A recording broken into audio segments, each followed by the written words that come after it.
Okay, we're beginning the installation of the electrical supply and additional line in and line out video and audio cables for our overhead DVD player in a 2004 Suburban. We've already removed the light fixture. Incidentally, this is a Suburban with a sunroof. So up above here there is a small bracing. It's kind of flimsy. We're going to see if we can work around that a little bit. So far what I've done is I've gone ahead and run my cabling up through the roof area here and comes back out up over here. We've got all our cables and wires ready to go. We got our power supply, our ground, a line in, a line out audio, and of course the light wires that were already existing are there. We've run that down the channel, went down inside the car channel all the way down.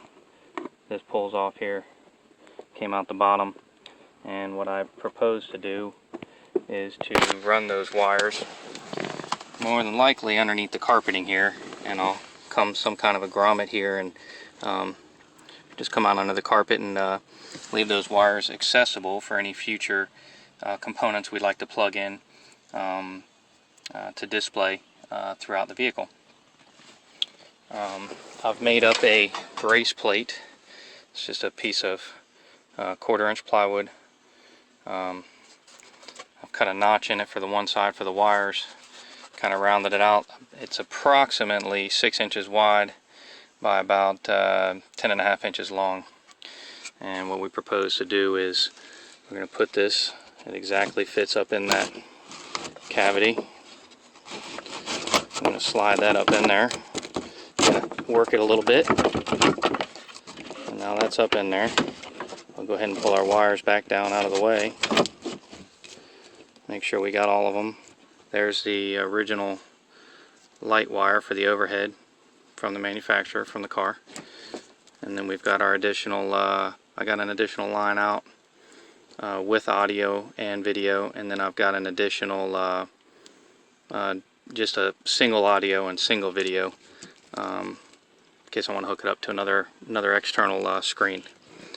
Alright, so what I propose to do now is we'll get this piece of wood in place.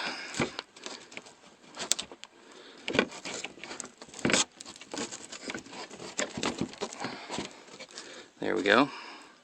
Got that in place there. It's fairly sturdy, but I'm going to go ahead and drive 2 screws just in front of this light fixture here and try to hit the low point of that lightweight cross member beam that was there. Now you got to take into account that when you slide the sunroof back, it will in fact just barely slide over the top of that metal beam that was in here that we saw.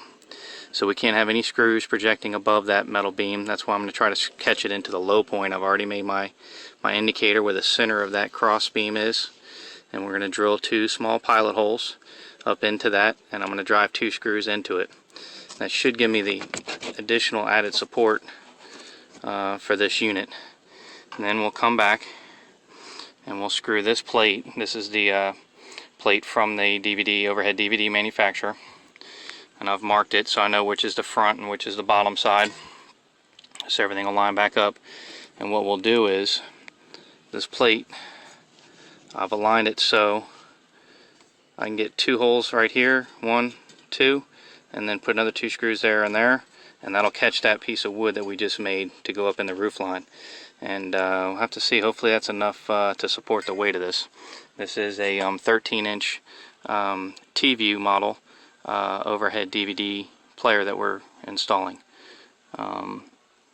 So let me go ahead and get these screwed in, and we'll see how it starts to come out. Okay, we're back, and I have secured the plywood. We put our 2 screws in on the front up into that cross member. We've got our metal bracket from the DVD manufacturer in place. We've got 4 screws in it. We got our small opening cut here, got our wires through. Check our sunroof, it still slides. Now I will note that these wires need to be pulled tight or they do interfere with the sunroof shade. So what we're going to do is when we're done is we're going to make sure that we pull all this slack out of here nice and tight, and try to keep that wire laying real tight across the ceiling as we can. So our next step now is we have our DVD. We need to connect these 3 wires per the manufacturer to the original overhead lighting, electrical. That will provide us with the dome lights that you see here. And it will act just as it did before when the doors open. And then we will connect all of these wires. We've got our ground and our power, and we've got our audio and video in, auxiliaries, and auto auxiliaries out. So we're going to go ahead and tie that all into this harness that we've run. We'll go ahead and pull all that nice and tight, and then we'll go ahead and adhere the unit back into its original manufacturer holes, and we'll see how sturdy this is up here. We'll be right back. Okay, and here we are, completely installed. We've got the DVD player put in, and this is a 13-inch. Plays through the stereo speakers of the vehicle.